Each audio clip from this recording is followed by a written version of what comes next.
अनुवेशा के गांव के पास एक पुरानी दीवार थी जिसे सब ज्ञान की टूटी ईंटें कहते थे। अनुवेशा को यह दीवार बहुत उदास लगती थी।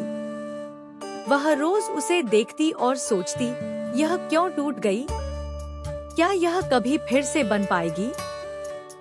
एक दिन उसने अपने दादाजी रामेश्वर से पूछा, दादाजी, यह दीवार क्या है और इसे फिर से मजबूत कैसे बनाया जा सकता है? दादाजी ने प्यार से उसके सिर पर हाथ फेरा और कहा, बेटी, यह सिर्फ ईंटें नहीं है, यह बिहार का इतिहास है। दादाजी उसे लेकर उस दीवार के पास बैठ गए। उन्होंने बताया, बहुत साल पहले इसी मिट्टी पर मगध का बड़ा साम्राज्य था। यहाँ नालंदा और विक्रमशिला जैसे दुनिया के सबसे बड़े विश्वविद्यालय थे। सोचो अनुवेशा, लाखों छात्र दूर दूर से यहाँ पढ़ने आते थे। उन्होंने दुनिया को गणित, खगोल विज्ञान और चिकित्सा का ज्ञान दिया। हमारी जड़ें ज्ञान की नदी से सिंची हुई हैं। अनुवेशा ने एक टूटी ईंट उठाई।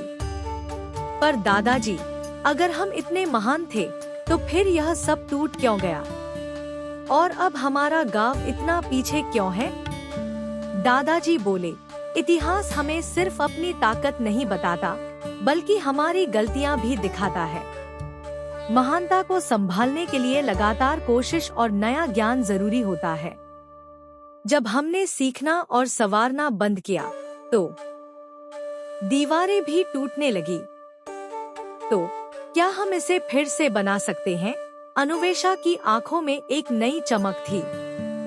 दादाजी मुस्कुराए, हाँ, लेकिन ईंटों से नहीं, बल्कि उन्हीं ज्ञान और साहस से जो हमारे पूर्वजों में था। दादाजी ने समझाया, इतिहास की नींव पर ही भविष्य की इमारत बनती है। जब तुम जानती हो कि तुम्हारी धरती ने दुनिया को क्या दिया, तो तुम्हें भी बड़ा काम करने का साहस मिलता है।